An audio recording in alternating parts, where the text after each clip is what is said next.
Ang KNN ay hatid sa inyo ng UNICEF.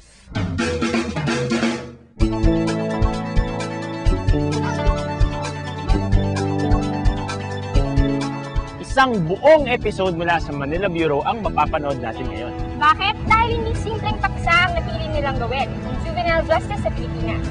Pumunta sila sa iba't ibang mga kulungan at balita ko, inabot sila ng ilang buwan para lang matapos ang report na ito.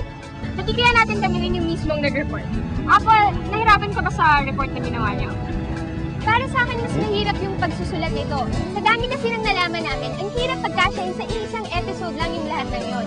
Pero yung pagsushoot naman sa mga kulungan, exciting at overwhelming nung una. Pero sa kahulihan, mas nakaka-depress na makita yung mga bata, yung mga kalagayan nila sa loob. Oo, gusto ko nang panoorin yung sinuti nyo. Alam mo, mabuti pa, huwag na nating patagalin. Narito ang report ng Manila Bureau tungkol sa mga batang bilanggo. Agosto 2005, nang mabalitaan naming si Gary V ay bibisita sa Manila Youth Reception Center, isang kulungang pambata sa Maynila.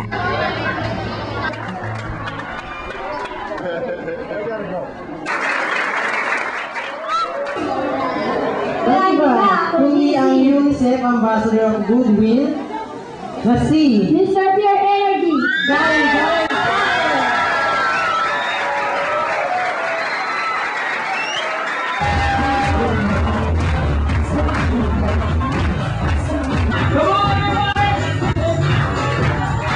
Para ko na sa asap nito! Okay na! Parang hindi makapaniwala ang mga bata na si Gary V nga ang nasa harap nila.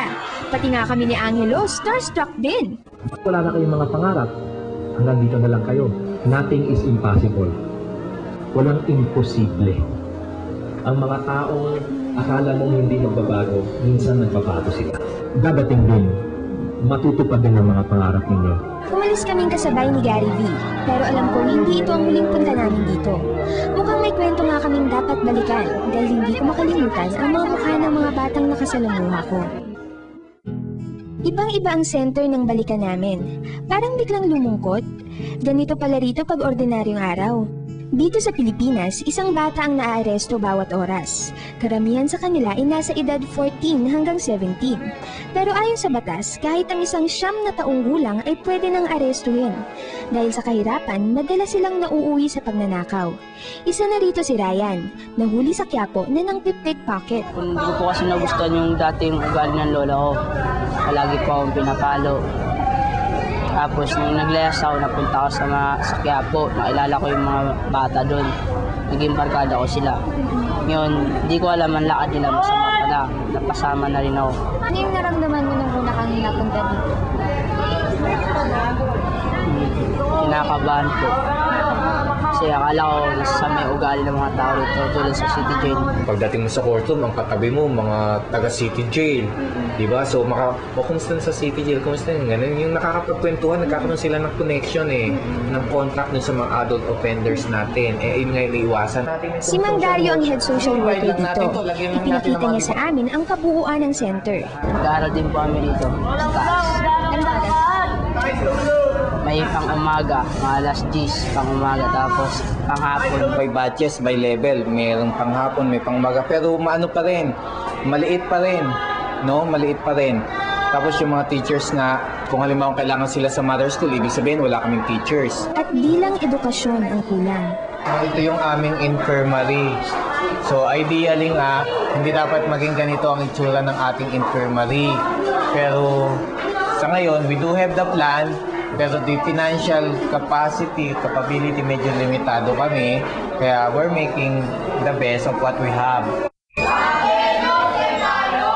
Sa loob ng center, hindi ito classification na kung ano yung kaso mo, kung ilang taon ka na, hindi. Halo-halo nga dahil sa limitasyon ng center ng facilities.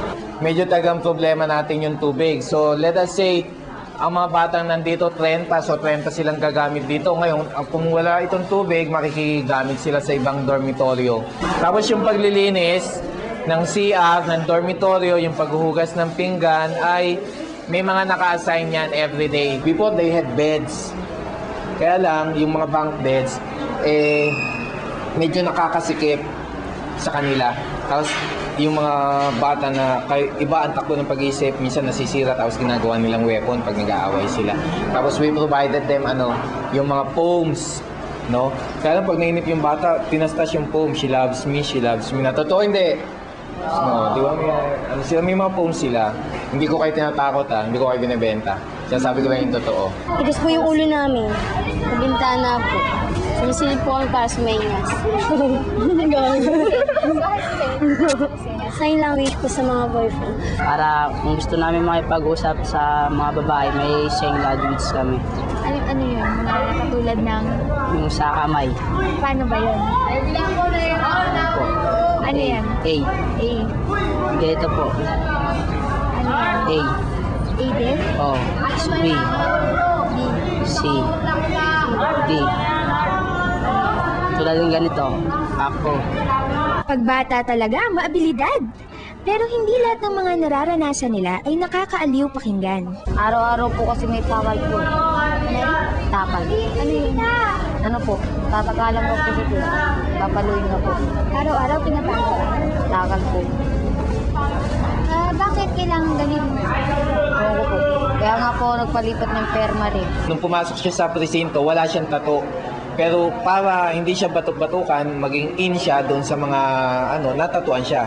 Ngayon, identified na siya as bahala na gang. They try to adapt a role model. So isa ito sa mga problema natin, kaya hanggat maaari, yung mga bata ay ayaw nating nasa presinto, kahalo ng mga matatanda. Dahil ito nga yung isa sa mga nagiging epekto. Ito ang tinatawag na Bartolina. Mainit sa loob dahil maliit lang ang labasan ng hangin. Mapanghi dahil dito na rin sila umiihi.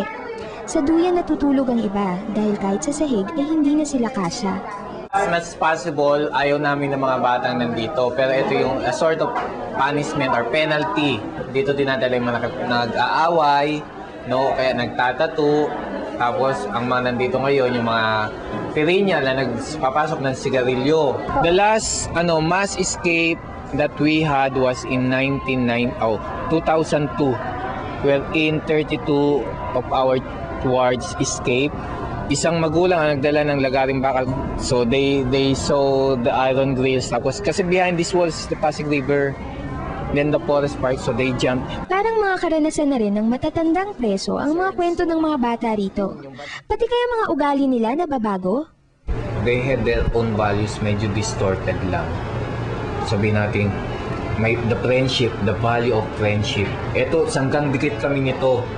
Kahit kamatayan, kahit mga snats ako, kaganyan ko yan. Pero ang karamihan daw sa kanila, nagtatapang-tapangan lang. May mga bata na sabihin natin, matigas siya, hardened by the times, by the panahon, by the circumstances. Pero once you touch a portion of the heart na medyo malungkot ang kanyang kasaysayan, they will easily open up. Kumbaga itong tigas nila, itong yabang, itong asta is just camouflage. Malungkot naman po dito eh. Malungkot naman po dito. Bakit ka naman? Siyempre po, naisip mo rin po yung mahal mo sa buhay. Nandun pa rin yung kahinaan nila, yung pagiging bata nila na umiiyak, how they long for their families, how they long to go to school. Nandiyan pa rin yung mga pangarap nila sa buhay. Kasi may pangarap pa po ako eh. Maging sundalo. Gusto mo trabaho? Yeah.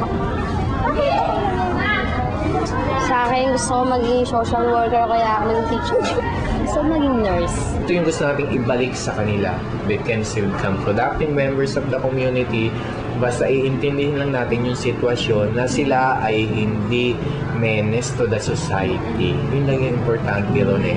Yung mahalaga doon na itong mga batang ito ay pwede pang magbago.